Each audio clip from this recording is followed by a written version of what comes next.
Assalamualaikum warahmatullahi wabarakatuh. Perkenalkan, nama saya Neza Luna Piazuri dengan NIM C1N020020. Program Studi Ilmu Kelautan Universitas Mataram. Di sini saya akan menjelaskan tentang teknik sampling dan penanganan sampel plankton. Teknik sampling adalah teknik pengumpulan plankton dari perairan dengan cara menyaring sejumlah massa air dengan jaring yang halus. Teknik sampling itu sendiri dibagi menjadi dua, yaitu secara kualitatif dan secara kuantitatif. Secara kualitatif yaitu untuk mengetahui jenis-jenis plankton.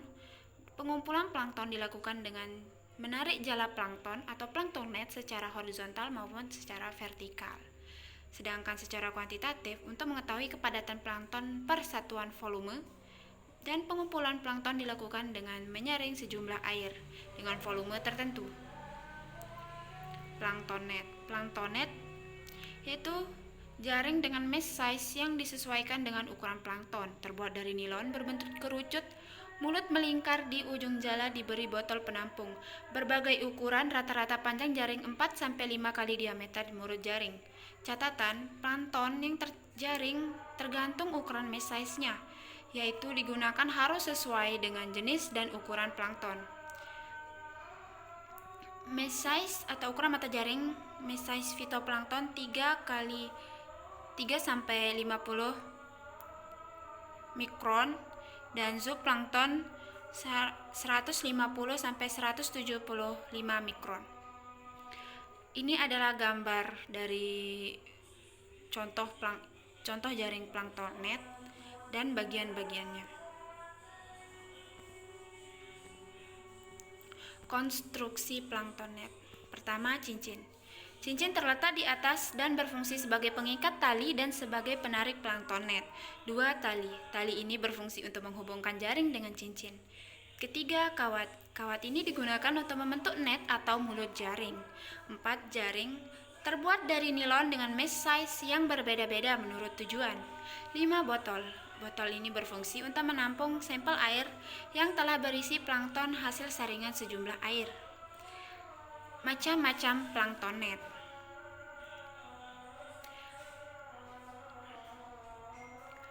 Macam-macam alat sampling plankton. 1. Sampling menggunakan tabung atau botol air atau biasa disebut water bottle. Sampling ini dilakukan dengan mengambil air laut pada kedalaman tertentu menggunakan botol 100 ml. Sampling pada perairan di wilayah pantai di mana kelimpahan plankton tinggi. Sampling ini untuk plankton berukuran kecil atau fito atau nanoplankton. Sampling ini mendapatkan air sampel 1-50 liter. Kedua, sampling menggunakan Van Dorn atau Nansen Bottle Sampler. Tabung Van Dorn atau Nansen Bottle Sampler terbuka diturunkan pada kedalaman tertentu. Tabung Van Dorn atau Nansen Bottle Sampler ini akan ditutup dengan meluncurkan ring atau besi pemberat sehingga bagian atas dan bawah akan tertutup. Ketiga, sampling menggunakan pompa hisap. Sampling dengan memompa air laut dari kedalaman tertentu, ujung pompa dihisap diturunkan sampai dengan kedalaman tujuan. Air sampel ditabung dan disaring. Keuntungannya, volume dan kedalaman dapat ditentukan. Kekurangannya, volume air dibatasi oleh diameter pipa penghisap. Tidak semua plankton dapat terhisap sesuai tujuan. Keempat, sampling menggunakan plankton net. Plankton net untuk pitoplankton berukuran diameter 31 cm dengan mata jaring berukuran 30-60 mikron. Plankton net untuk zooplankton berukuran diameter 45 cm dengan mata jaring berukuran 150-500 mikron. Plankton net untuk fitoplankton berukuran diameter 55 cm. Metode pengambilan plankton. Metode pengambilan sampel plankton menggunakan plankton net terbagi menjadi dua cara, yaitu satu, sampling secara horizontal, yaitu untuk mengetahui sebaran plankton horizontal, dan plankton net pada suatu titik di laut ditarik kapal menuju ke titik lain. pengambilan sampel seiring pergerakan kapal secara perlahan, kurang lebih 2 knot. Plankton net ditarik untuk jarak dan waktu tertentu, biasanya kurang lebih 5-8 menit. 2. Sampling secara vertikal merupakan cara termudah untuk mengambil sampel dari seluruh kolam air.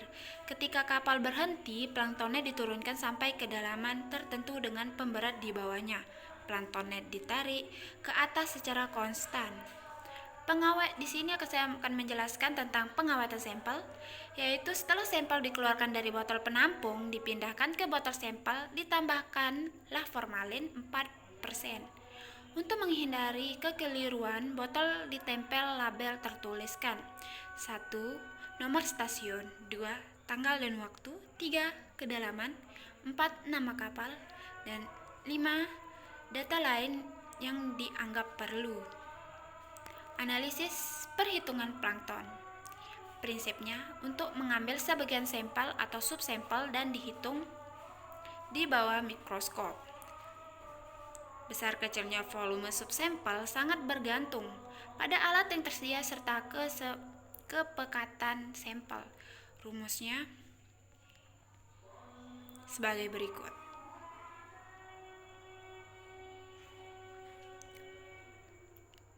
Ini adalah contoh perhitungan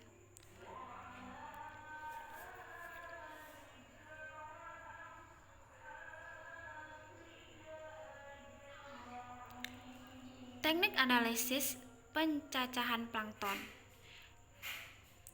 Prinsipnya untuk mengambil sebagian sampel, subsampel, dan dicacah di bawah mikroskop. Besar kecilnya volume subsampel sangat bergantung pada alat yang tersedia serta kepekatan sampel. Rumusnya ada 4 cara pertama, cara kedua, cara ketiga, dan umum. Sekian dari saya. Jika ada tutur kata saya yang salah, mohon dimaafkan. Saya akhiri dan wassalamualaikum warahmatullahi wabarakatuh.